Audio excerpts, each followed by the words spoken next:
Tenemos estas dos piezas y queremos imprimirlas en diferentes colores. Lo primero que hacemos es seleccionar la pieza que queremos modificar.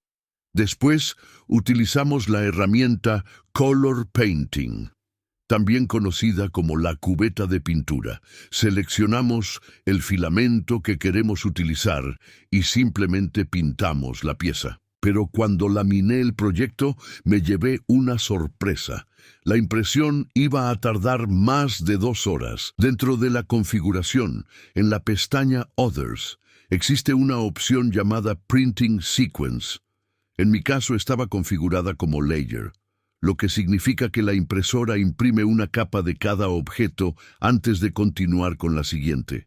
Y si estás utilizando varios colores, eso puede provocar muchísimos cambios de filamento. Volvimos a laminar. Y ahora sí, la diferencia fue brutal.